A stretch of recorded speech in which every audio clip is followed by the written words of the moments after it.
Hey, welcome to Optimize Your Body with Martin Silva, where we talk raw, uncut facts to truly help you optimize your body.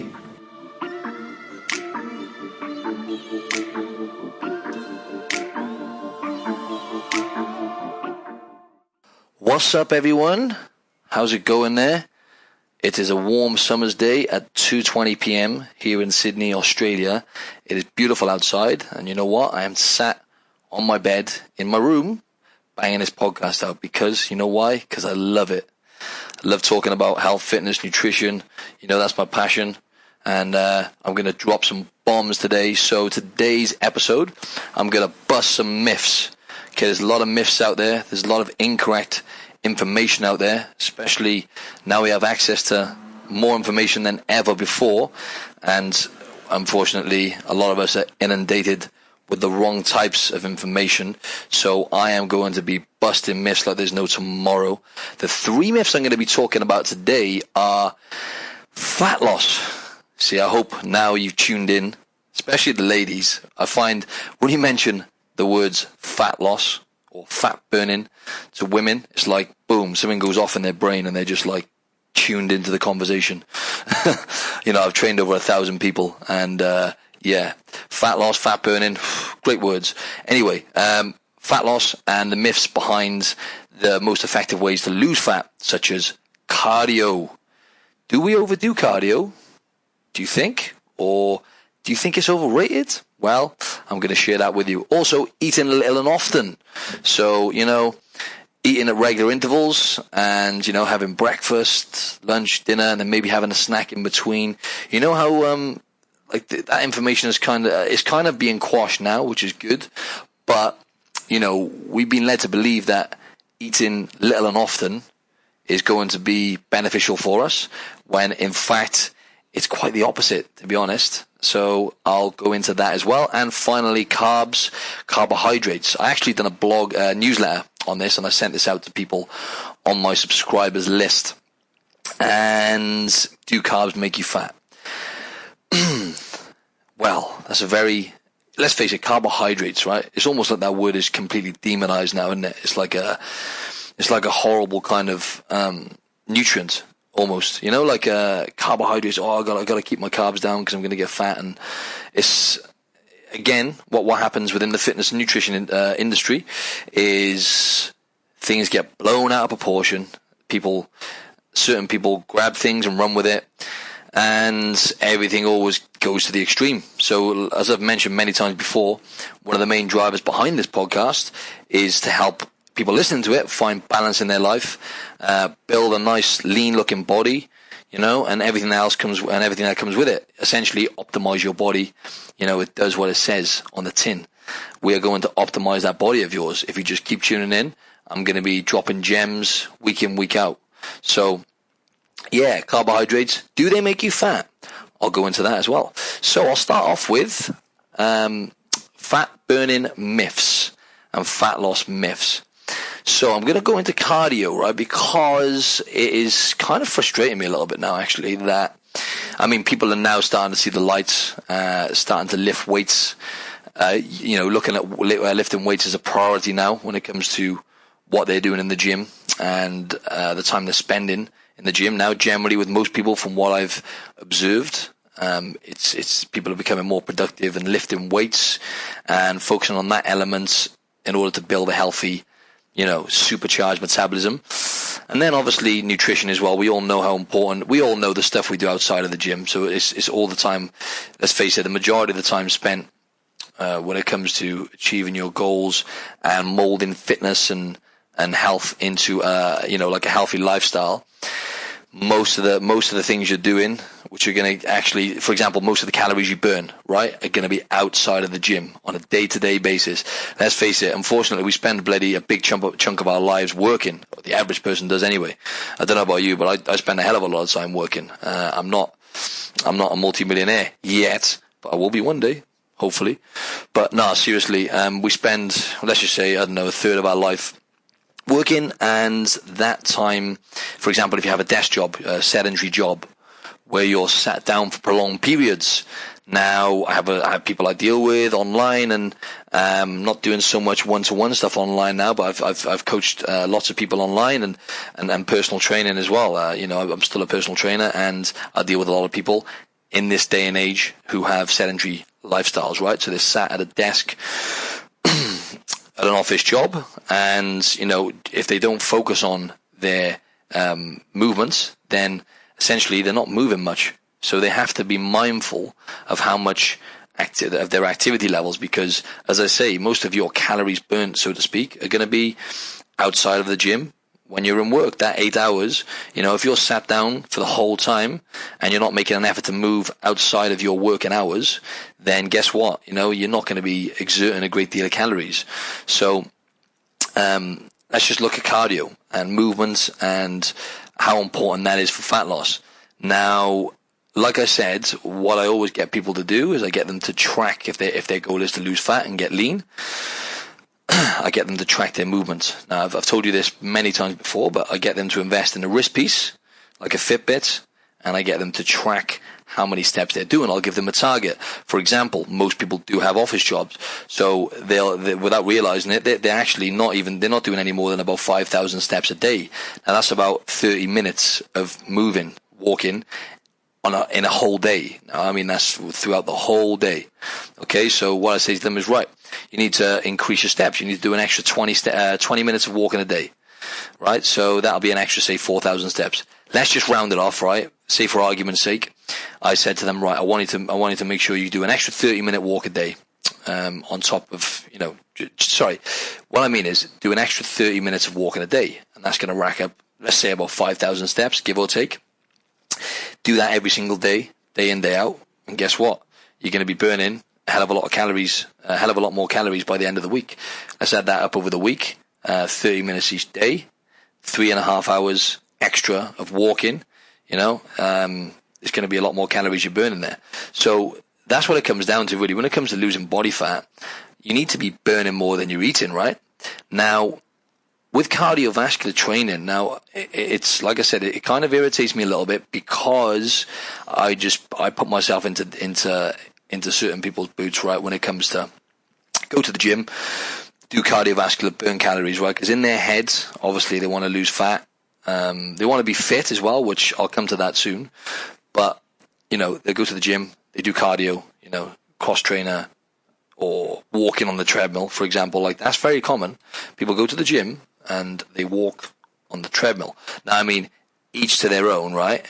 But, I mean, come on. If you want to do that and you enjoy it, that's great. But there's much more productive things you can do if your goal is to lose fat than walk on a treadmill. So if you go to the gym and you burn X amount of calories, you go on the cross trainer, or you do some running on the treadmill, or even walk on the treadmill for an hour, you burn some calories. Yes, you manually burn some calories. Now, what does that do? It literally burns calories. What are the benefits you get from it? Yeah, fitness, cardiovascular, you get a little bit of benefit there. But when it comes to fat burning, you're not getting a great deal out of it, because what you're doing outside of the gym with your nutrition, unless you're dialed with your nutrition, and you know what, even if you are, and you're just doing cardio and you're not focusing enough on lifting weights, then actually it could have an adverse effect on your metabolism. But without going too much into that just yet, when I do these podcasts on my own, I tend to go off track a bit. Right, I'm going to slow it down a bit. Let's look at fat burning, cardiovascular training for fat burning. Manually, you're going to burn some calories. Yes. Now, if you're doing cardiovascular training day in, day out, right, where you're, let's say, running most days or pushing yourself in the gym, which is not always a bad thing, right? Or let's look at what's very popular right now, such as high-intensity training. And maybe not so much popular, but, CrossFit, F45, these high-intensity types of training becoming a lot more popular now, yeah? And a lot of people, even outside of those kind of community kind of things, such as CrossFit, a lot of people do like doing high-intensity training and thrashing themselves in the gym. And people enjoy that type of training, which, as I said on my video, if any of you saw it with CrossFit, I did say if you enjoy it, for God's sake, don't stop it. If you enjoy doing it, then that's one of the main things, right? One of the most important things when it comes to molding exercise and health into your lifestyle is actually enjoying it. That is what life's all about. But when it comes to being specific in terms of your goals, now if you're doing, let's just look at in the gym, right? Now there is, heaps of people who go to the gym, they do high intensity training week in, week out, where they're sprinting on the treadmill, let's just look at the extreme example, burpees, all that crazy kind of stuff, sprints on the treadmill, and, let's say rowing, high intensity rowing. Now, high intensity training, I'm not going to knock it. It does definitely have its place. For example, when I do it, I'll cycle high intensity training. I'll do it probably for about 3 or 4 weeks at any given time until my body adapts. And then the results become diminishing in numerous ways, right? So what I'm getting at is if you're doing high intensity training, pushing yourself in the gym cardio wise, right, then generally for most people, it's not going to be favorable long term, right? Because the signals you're sending to your body, if you're going to the gym and you're doing cardio, like pretty strenuous cardio, most times you train, right? And you're doing this continuously without, having a break from it, then actually, it's called high intensity for a reason. It's bloody hard. It's high intensity. You're applying a lot of stress to the body. Now, obviously, it can be good because that's what, that's most of the benefits and advantages we get in life when it comes to health, longevity, how we look. It's because we are putting stress on the body. That is how you progress in life in any aspect, right? But when it comes to fitness, like lifting weights, it's a stress on the body. Going to the gym, doing high intensity cardio, it's a stress on the body, which is why you need to do it properly. Okay, so if you're doing high intensity training day in, day out, what's going to happen to your metabolism long term, right? The chances are actually your metabolism could potentially slow down. It could have I would go as far to say, I'll put my bets on the fact that it's going to have an adverse effect on your metabolism long term if you're doing it day in and day out. Same goes for any cardio, even if it's like quite moderate intensity, jogging or whatever it is. This is why I say to people, look, if your goal is to lose body fat, what you need to focus on first are the fundamentals, lifting weights. Okay, I'll go into that in a minute. Moving enough. Get yourself a Fitbit and walk more, right? So you're burning more calories, right? And say, for example, even if it's just someone who's got a relatively active lifestyle, like I might be talking to someone who's listening to this now, okay, well, I don't know, I'm a builder. I've got a super busy lifestyle, a super active job, burning loads of calories. Well, then guess what? If you get yourself a Fitbit or something to track how many steps you're doing, chances are when it comes to fat burning, you're already expending so many calories. And then if you're lifting weights on top of that, that's more than enough. Then all you've got to do is just dial in the nutrition.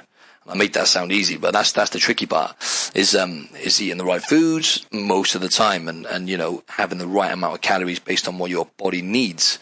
Okay. So, so just to cap that off, right? What I would say to you directly, if you're doing cardio on a regular basis, right, just consider, right, what are my goals? If I want to build, a good look, I want to look better. Okay. I want to have an aesthetically pleasing physique, right? I'm going to say. Then what you need to focus on primarily is using if you're doing high intensity cardio, use that as a tool. Okay, so as I was saying, when I do competitions or when I do photo shoots, or if I want to get super lean or build my fitness up, take my fitness to another level, then I'll bring high intensity cardio such as sprints on the treadmill, interval training on the rower, interval training on the bike, pushing the sledge, battling ropes, all that kind of crazy stuff. It does have its place, and I'll cycle it for about 3 or 4 weeks, because what happens is your body will adapt to that stimulus. So, like I said, if you're doing it day in, day out, what's going to happen is the body will adapt. Now, the body is an adaptation machine, right? It'll adapt to anything you throw at it. So if you're doing intense cardio, okay, you're sending the signal to your body that, right, okay, we're burning a lot of calories, we're putting a lot of stress onto ourselves here. So what it'll do is it'll actually slow down to protect you. So your resting metabolic rate will most likely over time slow down to stop you from dying, because it doesn't make sense for your metabolism to elevate and charge up when you're burning so many calories manually by doing cardio on a regular basis. Because if it did, why would it speed up? Why would your resting metabolic rate speed up when you're doing that all the time? It doesn't make sense. On the flip side, if you're lifting weights properly with good technique, okay, and you're not applying too much stress to your body, and you get things reasonably right with the nutrition, doesn't have to be spot on. Either way, forget about nutrition. What's going to happen is with lifting weights, a lot of you probably may already be doing this, but just so you know, you're automatically burning more calories. So as I've mentioned before, if you for example, 1 pound of lean body mass, okay, so if you build a pound of lean muscle, as a result of lifting weights, and guess what's going to happen? That's going to burn you an extra 30 to 50 calories a day. I know it doesn't sound like much, but that is just to keep that muscle on your body. And guess what? If you're consistent and you're not overdoing cardio and being kind of counterproductive and just focusing mainly on lifting weights, moving enough, using cardio as a tool, then your metabolism, your resting metabolic rate is going to elevate and charge up over time because you are building muscle. Now, let's just say over the space of 6 months of consistently lifting weights, right, you built 6 pounds of muscle, which, by the way, would be pretty good, depending on where you're at, but 6 pounds of muscle, lean muscle tissue within the space of 6 months, then that is up to an extra 300 calories a day your body is burning, just to keep that muscle on your body. An analogy I like to use, and what I've stole from the Mind Pump Media guys, is calories cost, I get this right in the end. Calories are expensive. They cost a lot of calories, right? So fat is inexpensive. It's cheap, right? To keep fat on your body, like a pound of fatty tissue is going to burn you around about nothing really, but anything between 1 and 2 calories a day, okay? Whereas lean body mass, 30 to 50 calories. So it's expensive tissue to keep on your body. It costs the body a lot of calories. So just always bear that in mind. Your number one focus, if your goal is to lose fat, is to be lifting weights with optimum technique every single day, most days. And not necessarily, and it's not even about breaking yourself and damaging the muscles, which, to be honest, without being condescending, most people listening to this you're probably in the place I was about 2 years ago, where I was training 1 or 2 body parts at a time and hammering the body parts every time, damaging them, aching the next day. It's not about aching the next day. It's not about damaging the muscles. Yes, at times you should feel like you've done something, but it's about sending the muscle building signal. And do you know what does that better than anything? The 2 things which I think most of you listening to this are going to be missing out on, and that is frequency and adaptation. So that's why I said lifting weights most days. So lifting weights frequently, hence training frequency. Lifting weights frequently and stimulating the muscles pretty much every day is what's gonna make you build muscle at a faster rate. So this is why my training program is such a game changer, and people are getting great results from it, because it consists of 3 total body training sessions, free weights, per week, hitting the whole body. So that's everything: legs, back muscles, chest, even the arms, the calves, the abs, every single body part you're hitting 3 times in a week. And then the days in between, you're doing resistance band workouts, low intensity. Okay, so you're doing anything from 1 to 3 resistance band workouts, and that is going to send the muscle building signal, makes your muscles look pumped as well, makes you look great, but also helps you recover, and is sending that muscle building signal on the days in between. And that is what is going to get you by far better results than what you're doing now. So if you're lifting weights and you're doing 1 or 2 body parts each time, as I've said before, you're a little bit of a step behind. You should be hitting the whole body and stimulating the muscles more frequently. I'll quickly go into adaptation now. So like I said, even when it comes to cardio, the body will adapt. The body will adapt to anything. Now, with cardiovascular, it adapts by slowing down your metabolism, being more efficient at burning calories. So when you're doing your cardio, yes, at the time manually, it'll be efficient, it'll burn the calories. But then, to keep you alive and to help you survive, it's going to potentially slow your resting metabolic rate down. So if you're doing it all the time, if you're abusing cardio, that's what's going to happen. Lifting weights, and adapting to lifting weights is going to be favorable, okay? But at the same time, this is why my program is segmented into different phases. So it's a 9-week program, and there's 3 phases. So Each phase is 3 weeks, right? So it's just the same as cardio. After, generally, like I said, the body adapts fast. So let me give you an example. So the first 3 weeks, you'll be doing strength training, which is the most effective thing, if you ask me, for your metabolism. And again, most of you listening are probably not doing strength training. Or I'm just putting myself into your boots, because I only first properly focused on strength training 2 years ago. So, and it changed the game for me, because it does something to the body in terms of elevating your metabolism. It really does supercharge your metabolism when you're doing strength training, because it's such a stress on the nervous system. So the body has to adapt. The body tries to adapt. So after about 2 weeks, it'll adapt, right? So the first week of my program, for example, your body will not know what's hit it. And yes, you'll probably be aching a bit and feeling tired.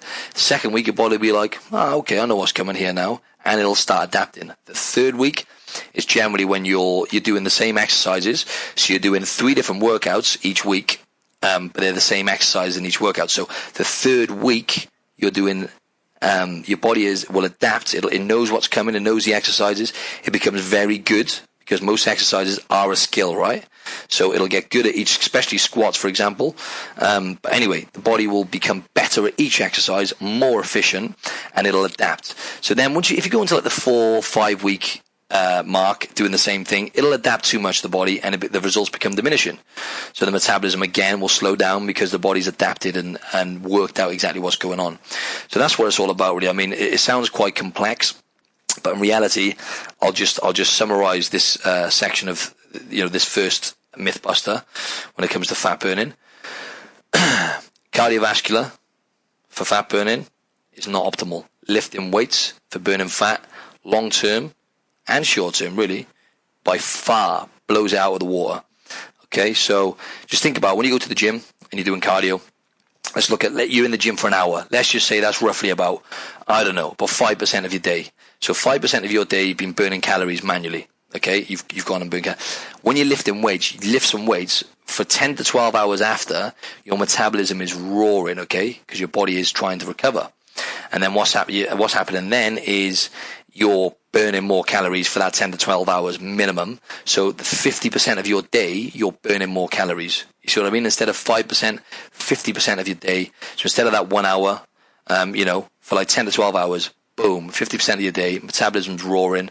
And actually, 48 to 72 hours is when your body hits its peak in terms of the anabolic fat burning, muscle building kind of zone, right? So anything up to 72 hours after lifting weights, your metabolism is roaring and things are working in your favor. So I hope that was simple enough for you to understand. Next, I'm going to move swiftly onto that. Sorry, I always go on, like that was meant to be much shorter than that. So anyway, I hope you picked up some great knowledge bombs there. I'm going to move on to eating regular and eating little and often, because I still see a lot of people doing this, especially because within the bodybuilding industry, we now have a lot of coaches emerging, because they've competed a few times or whatever. They are now all of a sudden nutritional experts. Now, I'm going to be perfectly honest with you. Obviously, I have done 8 competitions myself, and I worked my way up to a pro level, and I fell into that category after competing a few times.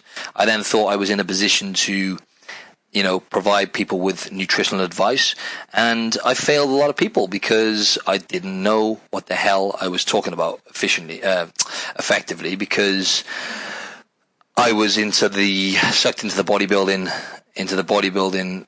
kind of, movement, if you like, of eating 6 meals a day, because I thought this was going to keep my metabolism elevated, and it was going to keep me in a muscle building anabolic state, if you like, by eating every couple of hours. Again, do you know where this has come from? Funny enough, it's come from the supplement industry. Okay, so the supplement industry, when it comes to protein and all these different supplements, just so in case you're thinking, what does he mean by that? Protein supplements and all the rest of it, amino acids, pre-workouts, all this. It primarily came from the supplement industry. It's being thrown at us, and it's a load of bullshit, right? So it's going to think about it. It's going to benefit their pockets. If you think, all right, I need protein every couple of hours, right? Then guess what? It's kind of hard to get 6 meals in every day, because I've been there. I've gone up to 8 meals a day before, where I was taking a bag around with me, a bag which had a chiller integrated into it, and I was making sure I ate every couple of hours because I thought muscle was going to fall off my body, and that's no shit, right? So yeah, there's no science to back that up. And in fact, it's really bad for your body. And I'm pretty sure I've done some irreversible damage to my gut from competing and not eating, not necessarily eating the right foods. I thought I was being healthy at the time, but I was eating in a restrictive manner and eating little and often. And you know what? It puts a lot of strain on your body, right? So now I eat infrequently. So I don't eat any more than 4 times in a day. That's the maximum amount of times I'll eat in a day. And I can't think for love or money what the name of this doctor is, but he was on another podcast I was listening to, a guy called Ben Pakulski, if any of you know him. I would tune into his podcast if I were you. He is one of the only heavyweight big-time bodybuilders who actually really knows his shit. And he had a guy on his show, and this doctor was saying, you really shouldn't eat more than 4 times a day for health, longevity, and for a wide, for a broad range of different health purposes. You shouldn't eat more than 4 times a day. Now, obviously, there's a few variables there, and it's not going to kill you, so don't panic if you're eating more than 4 times a day. I'm talking optimizing your body, yeah? So we have a circadian rhythm, okay? Now, that's our body's basically natural rhythm, our body clock, if you like, right? When it comes to sleep, rising, eating, we have a rhythm. And guess what? If you're eating every couple of hours, or you're shoving food into your mouth, on a regular basis, eating really frequently, it's putting your circadian rhythm kind of out of whack in a sense, and it's putting your body in the more. Every time we eat, obviously the body has to work. The body has to work super hard anyway. Okay, going into the circadian rhythm, and just for you to stay alive and listen to this podcast, you may be eating now, but if you're not eating and you're driving, whatever, you're listening to this podcast, your body's working super hard. Every organ in your body is working hard just to keep you alive, to keep you breathing, right? So when you're putting food into your body, guess what? It has to work extra hard to break that food down, and absorb the nutrients and all the rest of it. It's one hell of a, it's actually a really, really intelligent process when it comes to the body breaking down food, but I won't go too much into that. But what I'm getting at with this is I now eat infrequently, okay? So I don't eat any more than 4 times a day. Yes, I fast. I intermittent fast most days, okay? Now, I'm not going to promote that to you because I don't want to promote fasting to people unless they're already at a high level. I never actually bring that in and use that, utilize that with people unless they're already have got a decent relationship with food and they're eating, for the most part, nutrient dense foods. So, so for example, I think I've mentioned this lots of times, but, it is my lifestyle now, intermittent fasting. So I generally don't eat, I'll have clients from 5 or 6 a.m. in the morning, but I won't eat until about late morning or midday. So within, say for example, I'll stop eating at 7 p.m., roughly stop eating 7, 8 p.m. the night before. I don't always get and that's another thing as well. Eating before bed, not ideal.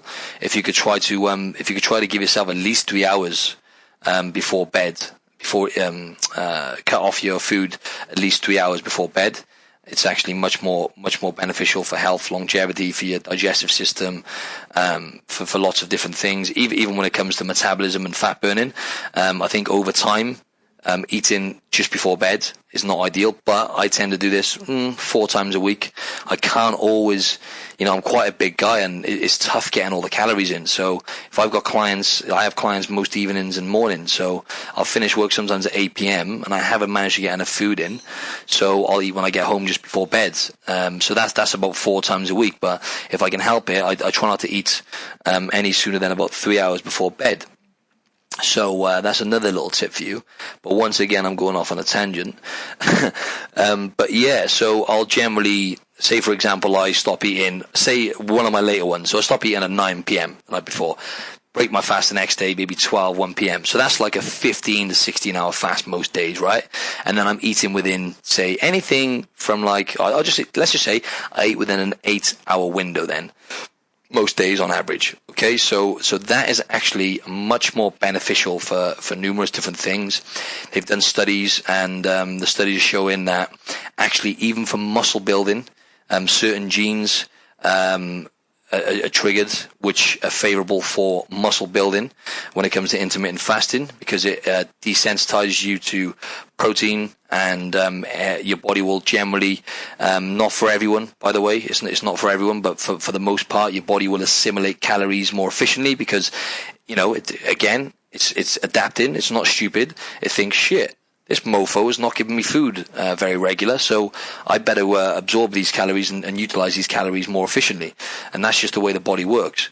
So, so for muscle building, even for endurance, they're finding people who do endurance events and long distance running and whatnot, they're finding intermittent fasting, it does something to the red blood cells, and improves that as well.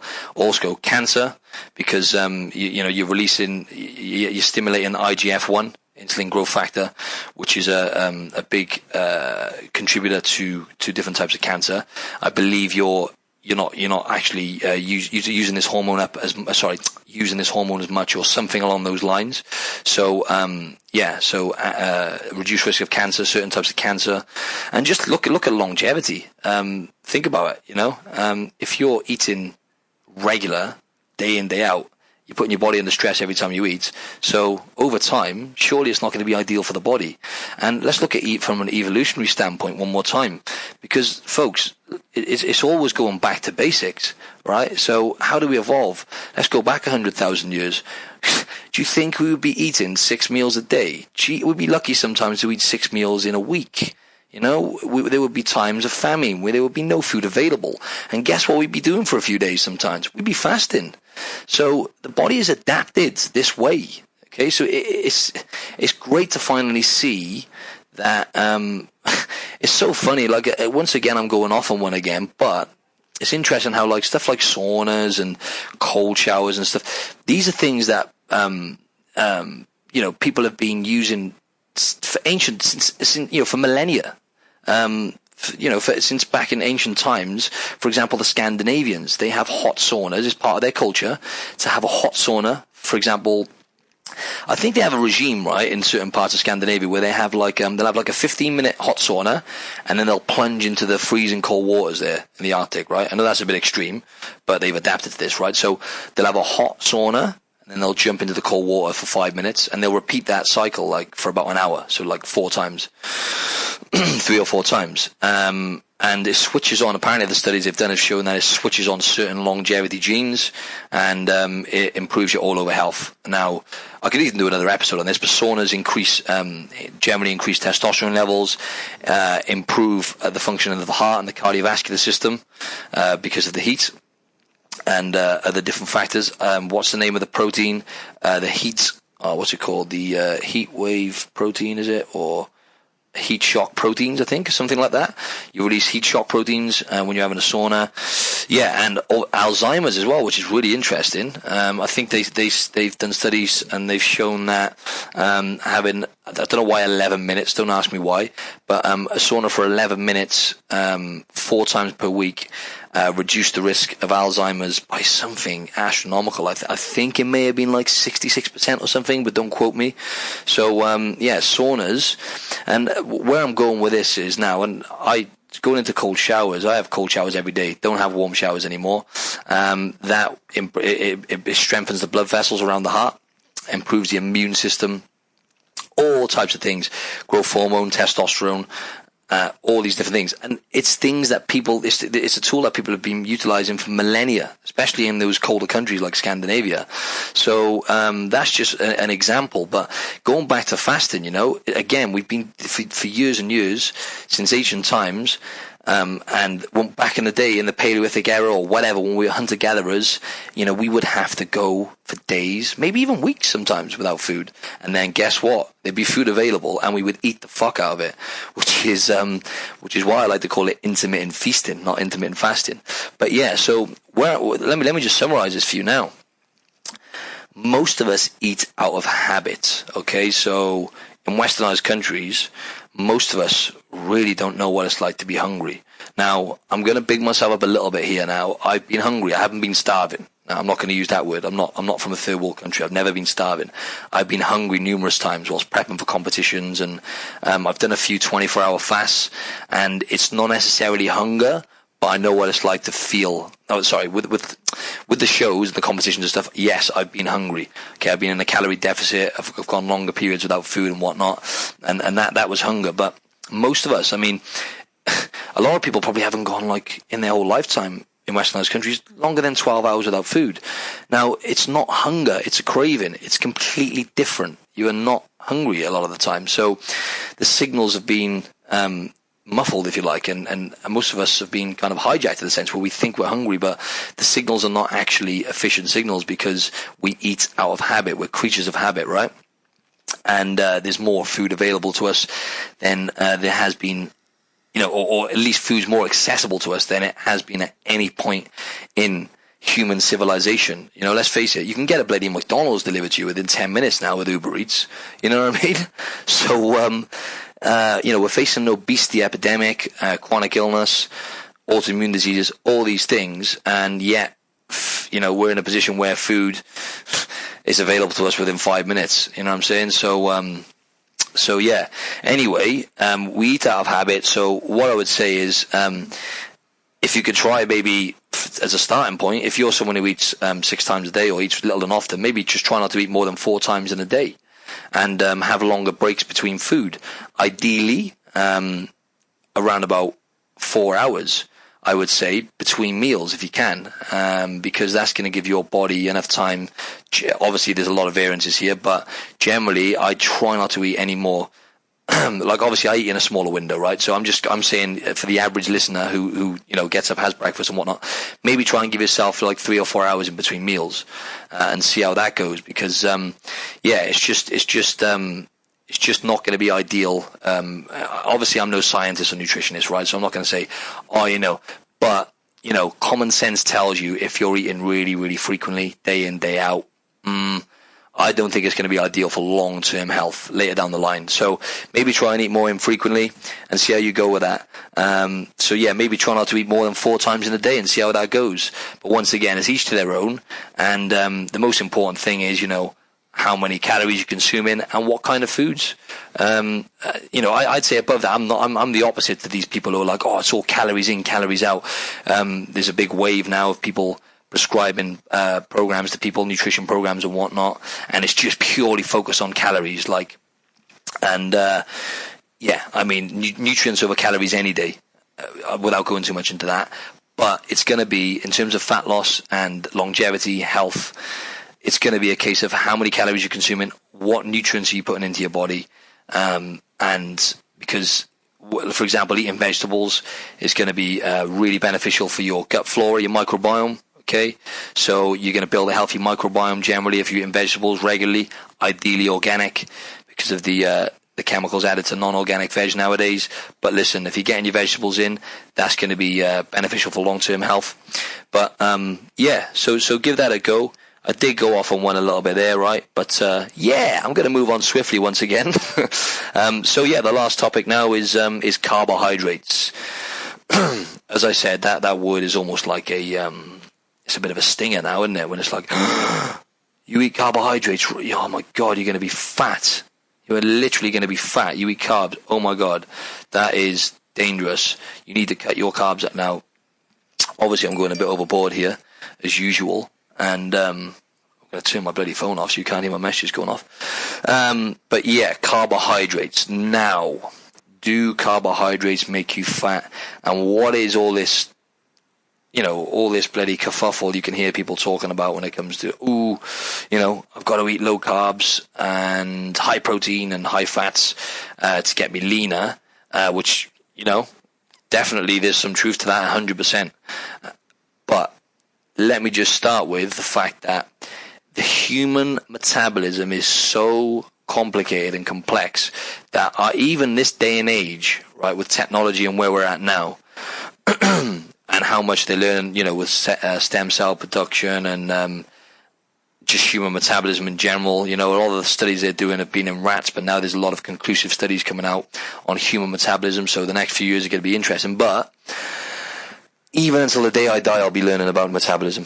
It's that complicated. Next to the human brain, human metabolism is so bloody out there. And there are so many individual variances from person to person based on genetics. We have like around about 200,000 different genetic blueprints within our body. 200,000 different types of, or something like this anyway, don't quote me on this, but 200,000 different types of genes within the body, right? So, already that kind of puts two and two together. That sounds complicated alone, right? And that's just one element. Okay, so there's going to be genetic variances from person to person based on your ancestors and the environments that they grew up in, and the gut flora, the microbiome your mother has passed down to you, is going to determine a lot of things in terms of your genetic makeup and your microbiome and whatnot, and how sensitive you are to carbohydrates, and how your body utilizes carbohydrates and calories in general. But there's also, for example, right? Let me go into, where was I going with that then? Kind of tough doing one of these podcasts on your own, folks, because I'm speaking a bit faster than I usually do. That's all I'm saying. But I really get into it, and as you know, I'm really passionate about it. So I've kind of lost my train of thought a bit here. Yeah. So there's so many variances, right? Carbohydrates, do they make you fat? Come on, cut to the chase, Silva. Bloody hell. There's going to be genetic different variances of people. There's going to be, for example, carbs. Certain people will be more sensitive to carbs than others, but to different types of carbs. Now, what they're finding is, for example, when it comes to your blood sugar levels, right? So let me just go through the different types of carbs, right? So you've got sugar. Okay, let me just go into sugar and what this does to the body. So let's look at the worst kind of foods to start with, right? Refined sugar. So you're eating processed foods, junk foods, or, simple sugars, sweets, whatever. Crappy kinds of carbs, processed, right? Now, the thing is let me just look at stuff like that we love eating, right? Like things we love, like ice cream, cakes, those kind of things, right? So the things that are the most taste, chocolate. Oof, who likes chocolate? Things that taste the best and literally put us into a state of euphoria when we put it into our mouths, right? Have a combination of fat and sugar, right? Let's just say around about a 50% ratio of fat and sugar, there and about, give or take, right? And what's very clever about these, the food industry is that when it comes to breastfeeding, right, when we're born, and instinctively we'll be being fed milk from our mother's breast, and it works out around about the same ratio, roughly, apparently, 50-50 of fat and sugar. Now, really important types of fats and sugars and proteins, which are vital for sustain life and build a healthy immune system and whatnot. But yeah, if you're eating those kind of carbohydrates, if you're eating those kind of refined carbohydrates combined with fats, then you don't need me to tell you that that's not going to be ideal, and that's going to really have a bad effect on your gut flora, and it's one of the main contributors to chronic illnesses, diabetes, and whatnot. So you don't need me to tell you that kind of food is bad, right? But carbohydrates in general, no, they're not bad, right? So, for example, once again, going off on a tangent. Sugar, and then let's go into healthier carbs now, right? So let's look at starchy carbs, right? So you've got sugar, starch, and then you've got, your plants, your vegetables, right? So starchy kind of carbs, I would say to try, if your goal is to lose fat, right? Now this is where there's a lot of confusion. It's like, right, carbohydrates, I just don't get it. Like, I eat healthy, a lot of people think they eat healthy and they don't. So don't get me wrong. For example, let me go into like bread and pasta and cereals, those kind of things, right? Now, they're a form of starchy carbs. Also, potatoes are another form, that kind of stuff, rice. But I would say to minimize fat storage, because what the studies they've done on people who eat pro-inflammatory kind of carbohydrates, right? Now, foods such as bread and pasta, which can contain a high amount of gluten. Now, gluten has a protein in it called gliadin, which can have an inflammatory effect on the gut, right? Now, it's the same goes for what I was saying about refined sugars and stuff, right? Pro-inflammatory foods will damage the gut over time, and that will lead to that can alone lead to obesity and diabetes and stuff, right? But the fact that if you're having like bread, pasta on a regular basis, you're still going to be pumping out insulin and putting your body into a fat storing mode, right? If you're eating those kind of foods like bread and pasta regular, and you're not moving enough and you're not earning those kind of carbohydrates, then you're going to put your body generally into a fat storing mode, because insulin is a fat storing hormone. It's not always bad, right? It can be it's really important for muscle building as well. So it can work as your best friend or your worst enemy. But the way I look at it, unless you're earning your carbs, then okay, let me just go into bread and pasta, for example, high in gluten, right? A lot of bread and pasta nowadays is bloody processed anyway. And as I mentioned before, it's just habit again, because it's something that we've grew up eating, right? Like toast and stuff like that, and whatever, sandwiches. But it's not ideal if your goal is health and losing body fat, because, like I said, it's a starchy carbohydrate. It can be pro-inflammatory as well because of the gluten, but not to mention a lot of bread and pasta is processed as well nowadays. If you're having whole meal, it's going to be better. But generally, I would try, if you're going to have starchy carbohydrates, I have a lot of sweet potato, so that's kind of works really well for me. It's one of my favorite foods. Makes me feel good. It's really good for my gut. It gives me a good sustained energy. So my choice of starchy carbohydrates are going to be generally most of the time sweet potato, some fruit, which is sugar. That's a sugar kind of carbs. But I'm talking about let me go back a bit. Starchy carbs, right? So potato, I'll sometimes have some rice, but you know what works actually better for me, and what they're finding is, when it comes to rice as a starchy carb, actually white rice for most people is actually better than brown rice. I may have mentioned this before, but the brown rice contains anti-nutrients, and it can have, it can trigger off an immune response in the body. So it can be toxic on the gut. And a lot of people get issues when it comes to bloating and inflammation issues when it comes to brown rice. So generally for me, white rice works better, and for most people I've coached as well. So contrary to what we believe, as far as health goes and what's healthier, white rice for the most part is going to be better for you. So white rice, sweet potato, quinoa. Those would be my top three kind of starchy carbs over bread, pasta, and cereals. Try and eliminate or reduce them. They're never going to do you any favors, those kind of foods, trust me. If you're having them on a regular basis, right? Now, you don't get me wrong, there's a lot of people like, oh, look at him, he's saying bread, pasta, bread. I'm not saying bread and pasta make you fat, right? I'm not saying that, right? Because there's these people out there that break my balls, man. Like, oh yeah, it's all about calories in, calories out, though. It doesn't really matter. Carbohydrates don't make... No, there's more to it than carbohydrates. Carbohydrates, yes, they can make you fat, and they've made a lot of people I've coached fat, right? And I'm being straight with you now, because if you're eating the wrong types, your body is not going to metabolize them efficiently, and it can have an inflammatory. And even if you don't notice inflammatory issues like bloating and whatnot, it can be something that over time manifests, and you can damage your gut and trigger off chronic illnesses later down the line. So what I would say for starchy carbs is, nutrient wise anyway, you're going to get much more out of sweet potato and quinoa. White rice is not going to have a great deal of nutrients, but it's going to be a lot better than generally than brown rice. Don't get me wrong, brown rice probably does have more nutrients. However, it also contains anti-nutrients. Not going too much into that because I can't think what types, what they're actually called, to be specific. But like I said, it can have a bad effect on the gut. And then there's like obviously plants. Now plants and vegetables are still carbohydrates, by the way, right? So, but it's a different thing, right? It's completely different than your body breaks them down differently than what it would to starchy carbohydrates, because without going too much into the molecules and the science behind it, for example, green veg, super high in fiber, and one of the most when it comes to cruciferous veg like broccoli, cauliflower, Brussels sprouts, that kind of stuff, contains a lot of sulfur and sulforaphane, which is very, very, very beneficial for the body.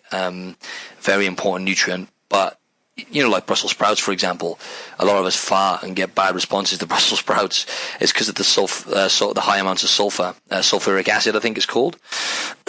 But it's a very, very important nutrient as well. But not everyone is tolerant.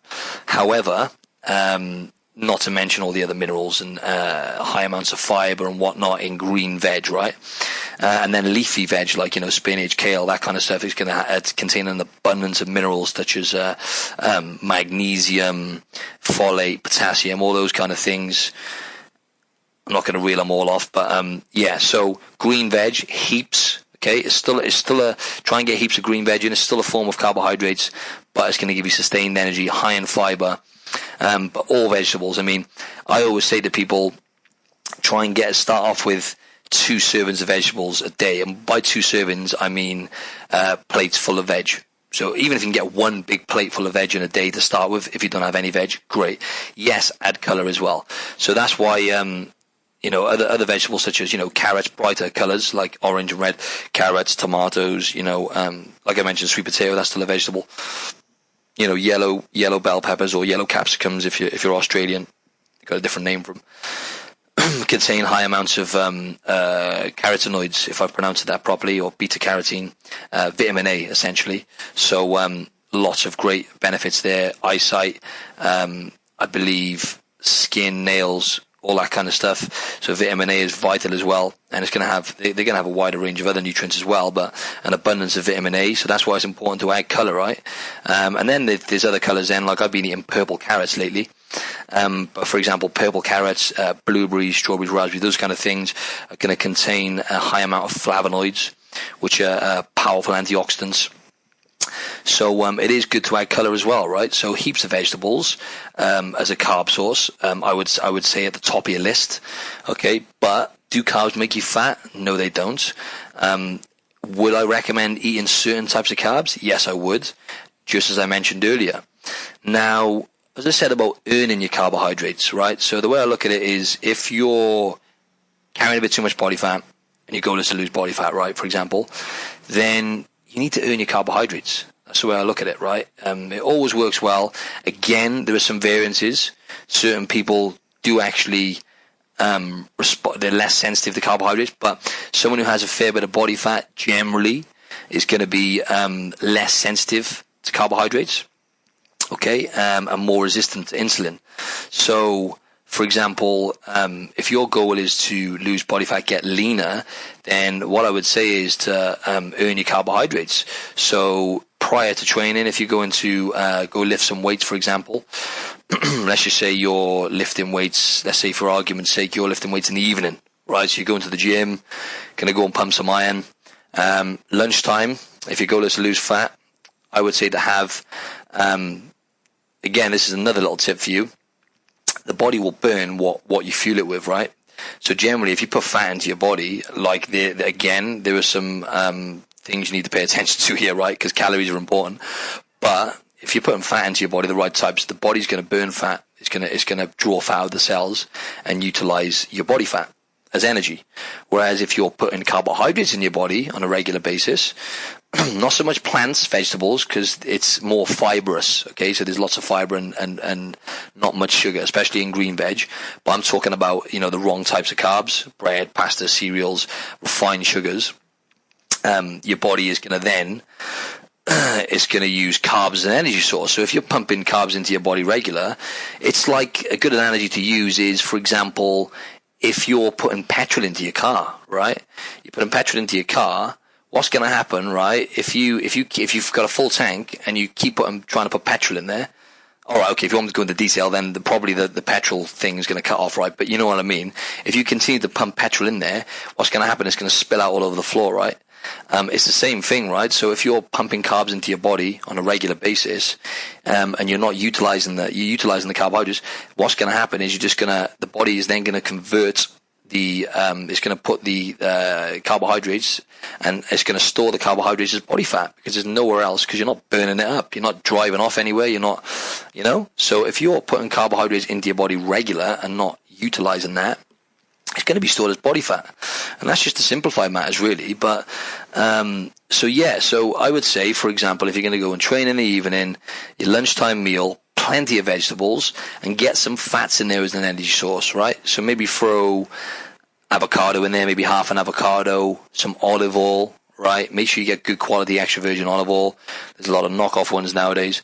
So throw some olive oil on there, add some cider vinegar for flavor as well. Other forms of fats are like nuts as well. Maybe a handful of nuts on there as opposed to the avocado, or or both if you want, but just don't overdo it. Now portion control is quite important, but that's just an example, right? So, for example, let me just give you an example of a lunchtime meal then, right? High fat, decent protein, low carb meal, okay? Salmon fillet, okay? Salmon packed full of omega-3 fatty acids, contains a lot of fat, a lot of healthy fats, right? So a salmon fillet, half an avocado, a load of greens, or loads of vegetables in general, yeah? Throw some colours in there as well. Coloured vegetables in there, that's fine. Maybe a tablespoon of olive oil, splash of cider vinegar, job done, boom. If you feel like you need more than that, add a couple of nuts to it as well. That's going to be quite a high calorie meal, by the way, right? But what's going to happen then is you're going to put your body into when you're training, you're not going to have a great deal of carbohydrates in the system. So what's going to happen then? As I mentioned earlier, your body's going to be drawing fat out of the cells and burning fat as energy. And you're going to, we can survive without carbohydrates, right? Protein and fats we can't. We need them to sustain life. Carbohydrates we can survive without. So your body will happily use fat as energy, the fat you've eaten, and the body fat within your body, the fat stored on your body. Your metabolism you'll metabolize the fat then, as opposed to just using up the carbohydrates or sugar you've eaten. So so if you train, when you're training, have the fats, higher fats, low carbs, and then maybe post training you could throw some carbohydrates in then to replenish, right? So just throw in some you could throw in some simple sugars, but good simple sugars, fructose, fruit, right? So fruit contains fructose, so maybe a post-training meal could be, if you want to get your protein in there, like, let's just go with the cliche chicken breast, right? More vegetables, throw some sweet potato in there as well. That is a starchy carb, but it's still a healthy carb, so throw that in there. And then maybe some fruit as well then for dessert. Fruit is nature's dessert, right? So berries and maybe, some berries and an apple or something then for dessert. I don't know, just an example. But yeah, so I would say generally there's a lot of different ways you could do it, but that's just an idea for you, right? So if you train on a low carb feed, more fats, and then replenish after you've trained. So you've got to earn your carbohydrates. Look at it that way. If your goal is to lose body fat, it's very, very hard to get the message across because it's a minefield. I'm still learning every single day. It's so complicated from person to person. But just as a general rule of thumb, I hope that has helped in terms of what carbohydrates you should be putting at the top of your list. Vegetables, right? Boom. And then starchy carbohydrates. Then try and earn those kind of carbs, yeah. But you could have them before training as well. If your goal is, if you're a guy listening to this, right, and you're doing strength training, you're lifting super heavy weights, but you still want to lose body fat, throw some starchy carbs in there before you train. So throw some sweet potato or some quinoa, some brown or white rice in with your meal, yeah. So you've got, ideally, I'd say at least 2 or 3 hours before training, let your body start utilizing those nutrients and digest it. So yeah, throw the starchy carbs in before you train, then to load up your glycogen levels. Even have some simple sugars then before you train as well. Either some fruit or even some some natural honey. It's fine. Maybe some oats. That's another form of starchy carbs.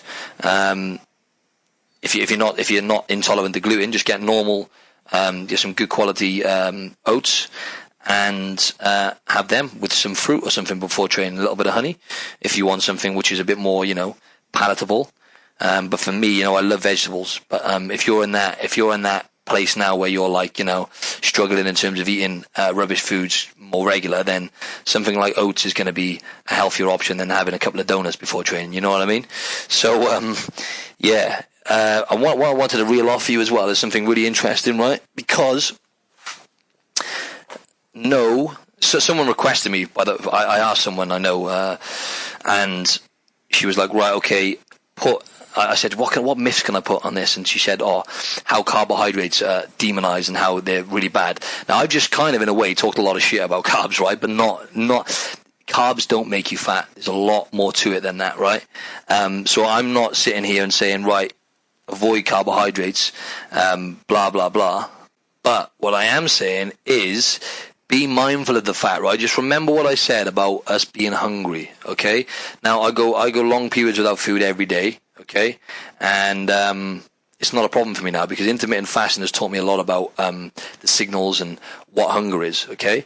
Now, I'm not recommending you do that, as I said earlier, but what I'm saying is most of the time, it's cravings. It's emotions driving us to eat. It's emotions, it's cravings, it's different environmental factors. It's not hunger. It's really not, right? So just be mindful of that, right? So when you, for example, let me just give you a arbitrary thing here, right? So, for example, like I like to have smoothies every now and then, okay, like fruit smoothies or whatever. But when we, for example, I want to go and get like a nice smoothie. We know it's healthy, right? But the bottom line is, it's human nature to go for sugar and carbs as a primary source of energy. So when we want that hit of dopamine, we want the surge of happy chemicals in our brain, when we have that juice drink, okay, or that smoothie or whatever. I'm mindful of that. When I have that, I know my body's not going to break it down or utilize the calories and nutrients anywhere near like it would whole foods. It just doesn't, right? We didn't evolve that way. But I know I want that juice because I get that rush of dopamine from the sugar and the fruits being blended up into a shake. You know what I mean? So just be mindful of that. We're doing it because we're doing it with our emotions and because we want it for pleasure, essentially. It's not because we're going to die, right? I know this sounds quite extreme, but yeah, just to summarize this one now, right? Do carbs make you fat and are carbs bad? No, they're not. Are there different types of carbohydrates which can have a negative effect on the body? Hell yes, there's a lot of carbohydrates out there which will. And just like I said, inflammatory, right? So that's what the gut is so complex, right? And the microbiome, I think, just picture this now. We've got like over 1,000 different types of species of creatures living inside our gut. We have around about 1 trillion different types of bugs living in our body. Not different types, sorry, but about 1 trillion bugs living inside of us right now, right? Our body is 90% bacteria. Only about 10% of our body are human cells. The rest is bacteria. Now, how is this bacteria? What determines the environment of our gut? What do you think? What you put into your gut, right? So if you're putting every single thing you put into your body is affecting how you are as a person, shaping who you are, right? I know that sounds it becomes a part of you. It sounds a bit crazy, but the link between the gut and the brain is just blows my mind, the research going into it now. The serotonin receptors alone, like 90 to 95% of the serotonin receptors located within the gut, produced within the gut. So serotonin, as we know, is the hormone responsible for us feeling happy and libido and helping us go to sleep and all these really, really important bloody things, by the way, produced in the gut. So if you're eating the wrong types of carbohydrates and pro-inflammatory kinds, like refined, processed types and bread, pasta and cereal, which could have an inflammatory response on the body, but not even going away from the inflammatory stuff, right? Like bread, pasta, cereals, those kind of things, right? They're going to require your body to pump out insulin, okay, when you eat them. So if you're eating them regular, just remember insulin is a fat storing hormone, okay, and unless you're an elite athlete, right, who's burning a stupid amount of calories and can get away with having pasta every meal, trust me, like most of you are not going to be able to get away with that in terms of fat storage when it comes to the heavy carbs. So it will, any carbohydrates which are not utilized by you are going to be stored as body fat. Okay, so but the same goes for calories in general. If you're overeating calories, if your body is burning 2,000 calories in a day and you're consuming 3,000, then guess what? That's a 1,000 calorie surplus. And if you continually do that day in, day out, then you're going to put body fat on pretty quickly, yes. So it is calories, but there's a lot more to carbohydrates than what people think. So, especially in the westernized diet. Anyway, Jesus, I'm going off on one. What I was going to say is I was going to run through this little study with you, and I've actually got a book in front of me now, because there's a big wave of people out there, so-called nutritionists, who are saying that it's just about calories and that artificial sweeteners and carbohydrates, it's like that doesn't have an effect on the body. Yeah, right, man. Were you born yesterday? I'm not being funny. Hats off to people. I'm no nutritionist and stuff like that, but come on, man. You've got to take a step back. If you think that it's just about the calories, then come on. Like, even the people listening to this know there's going to be more to a calorie than just a calorie, right? There's going to be certain nutrients and chemical reactions in the body which are going to determine everything, right? So let me just go into this little study now, right? I'll read it out to you. This book I'm reading now is called The Clever Guts Diet by Dr. Michael Mosley. I would recommend reading it, The Clever Guts Diet, right? And they've done a very interesting study, and what blows my mind is the Mediterraneans, right? The Mediterranean paradox, they call it now, where they drink wine, you know, they have lots of fats, right? So olive oil, lots of fatty foods on a regular basis, cheese, eggs, all that kind of stuff. They drink wine every day, so they have 1 or 2 glasses with their food every day, right? Obviously wine contains a lot of really important antioxidants as well, which obviously play a part in it. But apparently olive oil is the game changer in terms of the abundance of polyphenols within the olive oil. So, but yeah, what I find is, like, they don't get the diabetes. So although the obesity rate is pretty damn high in the Mediterranean, right, in general, they don't get the diabetes to go with it. They got a low rate of diabetes, whereas in westernized countries, we have, obviously it's an epidemic, right? So what does that tell you? It tells you something's going on there, right? So that's just one point. But yeah, I mean, you can imagine when the Mediterraneans sit down and have food, they're not as stressed as most of us are up in the westernized world, where we're eating on the go, everything's a rush, we're in this state of stress non-stop. We've got high amounts of cortisol, which is the stress hormone in the bloodstream, and then when we're eating foods, which are normally the wrong types as well, of carbohydrates and whatnot, then we're pumping out the insulin, and we've got high amounts of cortisol in the blood at the same time of insulin, and that's got to play a part in terms of the diabetes epidemic. But yeah, this study, whereas the Mediterraneans, on the other hand, they've probably got lower levels generally of cortisol, they're civilized, having a meal, relaxed, drinking their wine, you know, so they haven't got as much. That's got to play a part in it in terms of the cortisol and insulin or whatever. But yeah, one of the most impressive dietary studies ever done, right, showed that compared to going on a classic low-fat diet, which would be more carbs, right, or going on a Mediterranean diet, will cut your risk of heart disease, type 2 diabetes, breast cancer, and even stop your brain from shrinking, right? So for this study, which was funded by the Spanish government, researchers randomly allocated 7,400 overweight Spaniards to either a low-fat diet, which consists mainly of lean meat, low-fat dairy, or minimal use of oil, which is what we have been bombarded with and told is the right way to do things over the last few years, which is clearly not. Or a Mediterranean diet, for example, oily nuts, oily fish, lots of olive oil, eggs, dark chocolate, red wine. They were then followed for many years. The results were clear.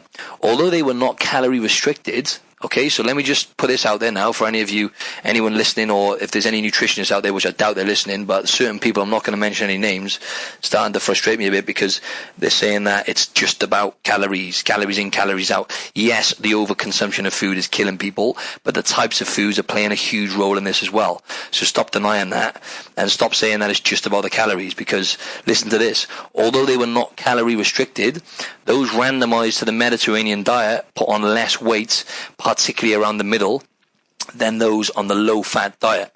They were 30% less likely to develop heart disease and half as likely to develop type 2 diabetes.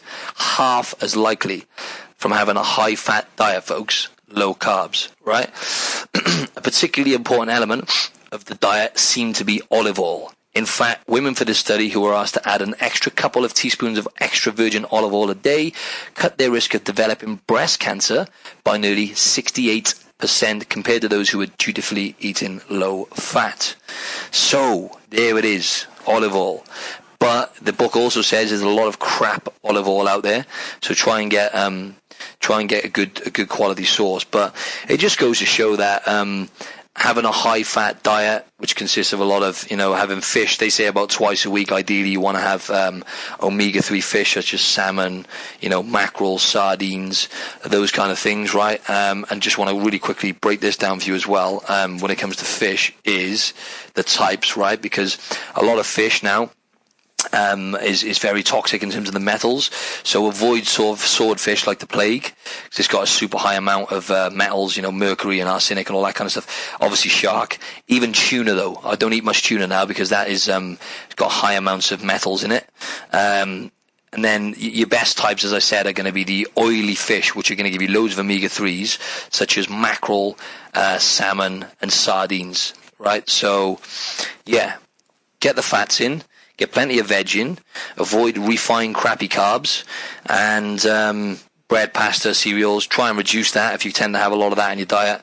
And as far as bread goes, I would say sourdough. Sourdough, if you can get good quality sourdough, is normally fermented. It's good for the gut.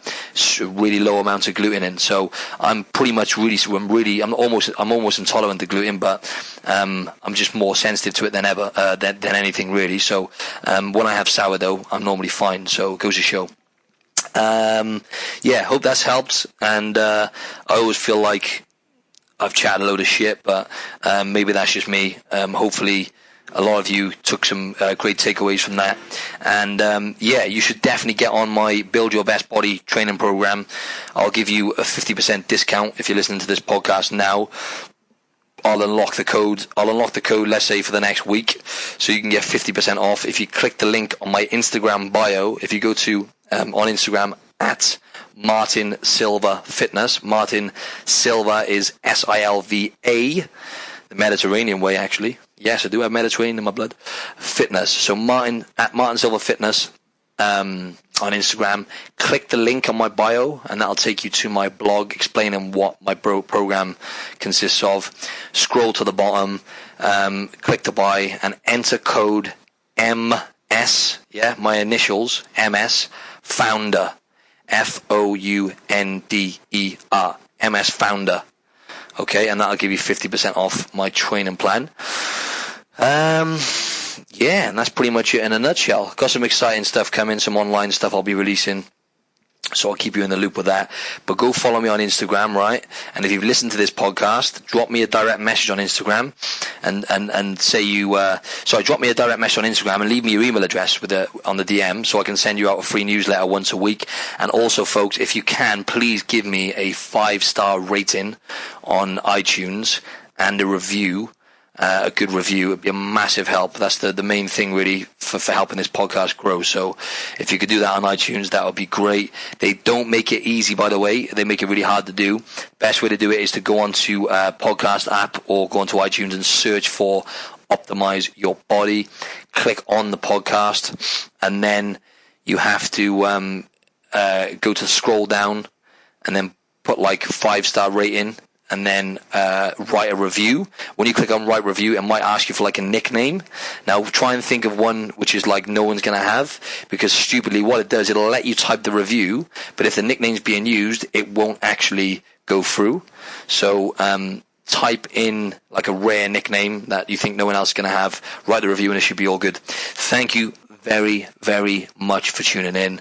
Love you all. Stay tuned and have a fantastic day.